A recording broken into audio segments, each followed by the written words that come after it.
Okay, so this is the police body cam in relation to the Henry Nowak situation. And as a little bit of background, I know a lot about police procedures, so we're going to go through this, but what we're going to start with is what the known procedure is and what the known information is. So the known information in this scenario is that the murderer's brother called the police. Now, what normally happens in this situation is that for anybody that calls the police will attend to them initially to get more of an idea about what's going on and then dynamically go on to the other side. So normally there will be a victim that calls the police, which will then move on to the suspected perpetrator. Now, obviously, hindsight being 2020, we know that this is the exact opposite, which, as you may guess, is very non-typical. So anyway, we're going to go through this. But another thing to note is, in my point of view, given my years of experience, is that this male, who you may well criticize in terms of his judgment in many areas, particularly in relation to the health needs of Henry Nowak, which tragically we know what the situation is and how it ends up. But bizarrely, he is the lead officer. So in my point of view, listening to the tone of his voice, and I may well be wrong, but he's young sounding to me. And I believe there are two female officers who are also junior. And when I say junior, they sound young, and also they ask that lead male officer questions, which again reinforces in my mind that he, believe it or not, is guiding the other two. Now, one of the things you also need to know in this kind of scenario, when you have a lead officer, he believes he knows what the situation is going to be and how it's going to pan out and how he's going to demonstrate his leadership and knowledge to the other two. But as we know, as we said, this is a peculiar situation where the murderer's brother has fed him all that information. Now, it does not excuse how he acted, but he has a dominant thought. That is the training that he needs, in my point of view, as a person of experience. Anyway, let's go.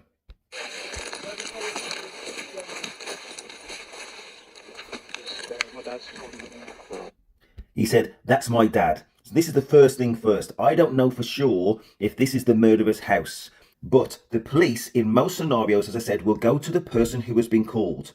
Right, so this may well be, as I say, the murderer's house. Now, what we've got to think about now is, how did Henry end up outside of the murderer's house? How in the hell did he get there? I don't know, and it's just my conjecture in this situation. I am wondering whether Henry was dragged there one way or another, or dropped off there. Anyway, let's go.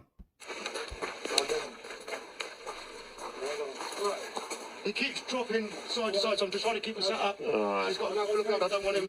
He keeps on dropping side to side, so the dad is trying to keep him upright. Now, what that says logically to most people is this man is in a bad physical condition and he cannot support himself. He is weakened. Okay, so before we know anything else, guess what this officer should do? He should be on his radio calling for an ambulance. That's what he should do. And for reasons unknown, that is what he did not do. That, in every other scenario, would be obviously evidence of poor judgment, in which they would supervise. Trust me, at the police, I know this. So in the police, they would supervise things like that and give adequate training. And ultimately, if he was insufficient, they would kick him out. But you got to remember again, this is a lead officer leading two other junior people, which tells me that this lead male officer has actually graduated and he's trusted. So there were levels to the mistakes that this lead officer has demonstrated. Let's go.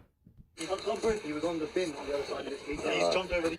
I'm going to rewind a little bit. We can hear, again, you will hear it 9 times, Henry Nowak saying that he can't breathe, right? And let's hear how the male lead officer responds to that direct request, and keep it front of mind, please. He's got another look out. I don't want him... He was on the bin on the other side of this. He's jumped over these fences and stuff like that. And he's up there. Away, mate. He's obviously... He's fallen from there and slipped from there. There's other shooters left over there, mate. What's your name, mate? Huh? Has anyone been hurt other than him? Yeah, he's grabbed my brother. He's taken my top. That's interesting. Has anybody else been hurt other than him? So he acknowledges that Henry Nowak is injured. He acknowledges that Henry Nowak is injured. Why is he not checking for injuries? Why? Because he's a poor officer and he's a shame to the force. As an individual, he doesn't represent the whole force, but as an individual, he's an incredibly weak officer with incredibly poor judgment. Now, this has gone to a IOPC panel, and surely they're going to look at this footage and say, this person is not of officer caliber. He needs to be gone. There you go. Let's go back a little bit. Has anyone been hurt other than him? Yeah, he's grabbed my brother. He's taken my turban off, started grabbing my head. Are you injured? Yeah, I got Swollen eye, little bruise. Alright, just step back a little bit for me. Right. So the murderer is claiming that he is injured. So in the mind of the police officer, he is thinking that an offence has been committed, and that is his forethought. Now, we will see now whether that forethought is going to drown out everything else. Up to this point, Henry's condition has been drowned out. It is not a consideration. But what it indicates is a fundamental disconnect in this officer and a fundamental weakness, which leads either into the need for training or inadequacy for the job. Someone flag these down. Right, let's get you out of there, shall we? Henry Nowak is prone on the ground. The father said earlier that he cannot keep himself upright and that he's got blood in his mouth. He cannot support himself to sit upright, and the officer, knowing that he's injured as well, what we discussed a moment ago, has grabbed him by the waist and dragged him along the ground. Absolutely disgusting.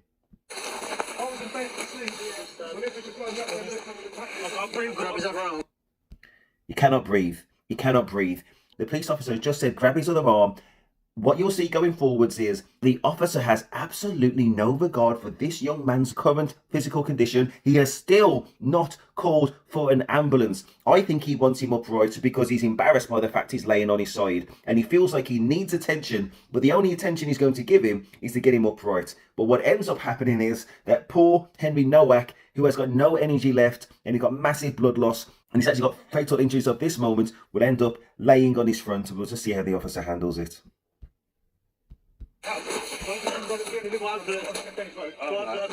What's happened to you, alright?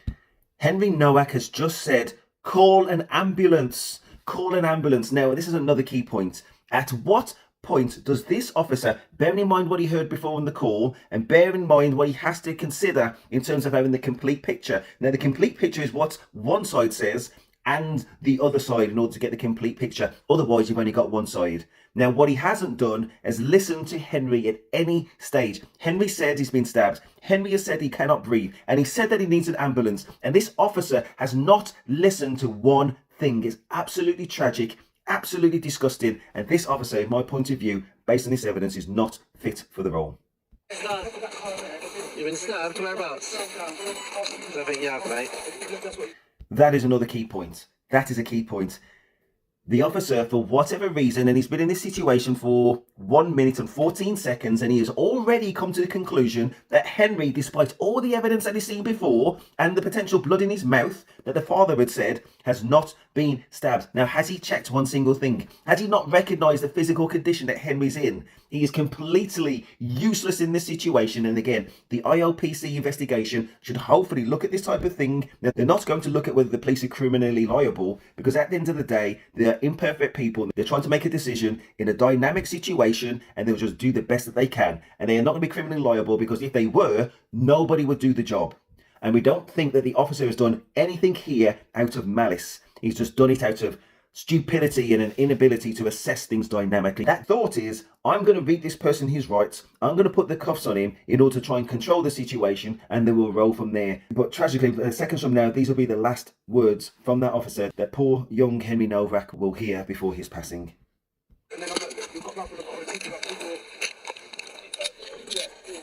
And? Right. Now, he's in a rear stack. They're putting the cuffs on in a rear stack. Now, Henry has said that he cannot breathe. Now, the forward, even gentle motion to put those cuffs on is going to have Henry's chest pressing against the floor. And he's already dangerously close to passing away. And it's absolutely tragic. And I've got no idea, other than this was the position that the officer found him in, why he's doing the rear stack at all. And again, bearing in mind, this is with Perfect 2020. Right at the start of this thing, which was only 2 minutes earlier, we already know that he can't support himself. In a moment, the officer's going to try and put him in a recovery position, which is usually for people that are passed out or intoxicated. Henry is not passed out or intoxicated, and he's having difficulty breathing. Placing him onto that position is going to put weight on the chest to make it even harder for him to breathe. He needs active assistance in order to maintain breathing. But the officer, even though I do genuinely believe he is doing his best, had the worst possible judgment in this situation, and it's absolutely tragic. Put the hand in the cuff, mate. I can't breathe. I can't breathe. Now, how clearer could it have been? It's absolutely disgusting and it's heart-rendering. And the officer just absolutely flat out ignored it. And again, my inference is that as a lead officer, he's already got it mapped out how this is going to go. And one of those things was not to be distracted by whatever the perpetrator in his mind, which was Henry, which is obviously the false narrative fed by the brother, has dominated whatever was coming before. And it is absolutely disgusting. It is absolutely tragic. But I do genuinely believe it does not stem from malice from the officer. It stems from an inexperience and an inability to dynamically change whatever strategy he had as the situation presented itself.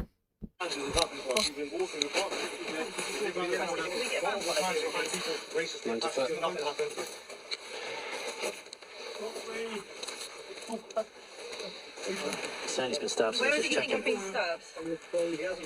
Right, he said, okay, the lead officer said, he said he's been stabbed, so can we check him? So finally, the lead officer acknowledges that poor Henry said he's been stabbed, and can we check him? In the face? Oh no, but we have to check, don't we? In the face? Just get these to back off, get their details.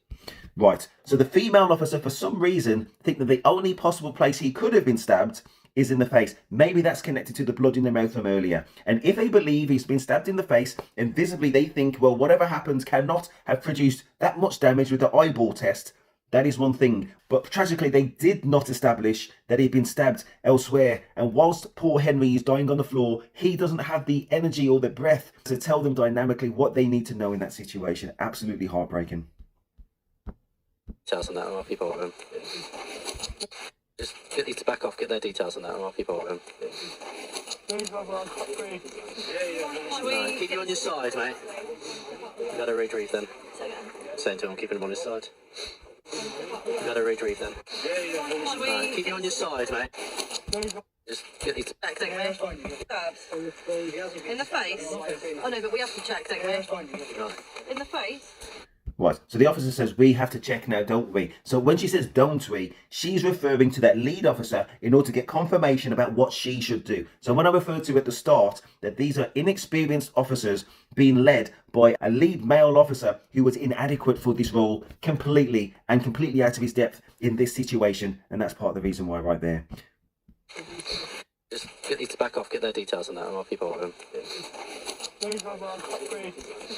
Right, this is the only redemption that we've got. That right now, finally, this lead male officer is realising that they do have a problem. There was reference made to having to check in for the stab wounds, and they actually take the cuffs off. Thank goodness for that. They finally got there, or they're beginning to get there. But tragically, all this came too late for poor Henry. Keep you on your side, mate. You gotta retrieve them. Saying to him, keeping him on his side. We were sat up when we had him here, but you didn't like it. What's your name, mate? By the moment you are under arrest, that's for assault, so you do not have to say anything, may harm in defence. If you do not make your own questions, it's up to which you later rely in court. Anything you do say may be given evidence, alright? It's gonna be sick, I think.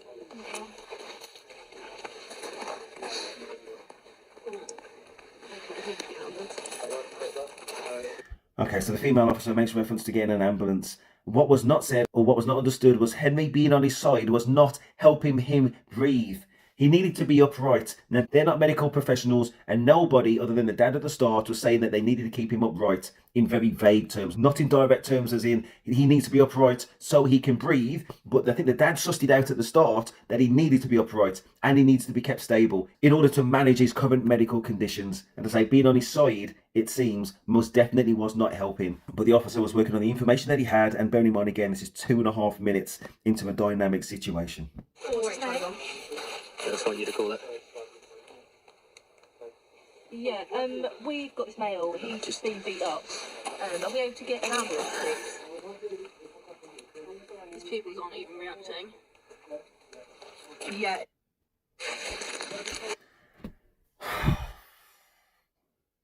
And there was a second female officer there, and she made reference to Henry's pupils no longer reacting, and she was saying it in a way, in my point of view, to that lead male officer in terms of trying to respect his authority within that group, but also kind of hint and point out about what may well have just happened, and tragically that it did.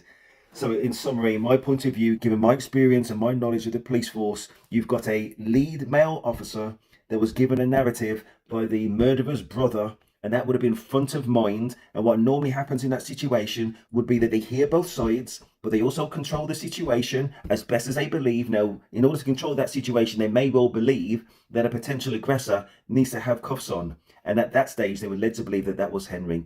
Ultimately, the person that was arrested and the person that was convicted with a 21-year sentence was that murderer.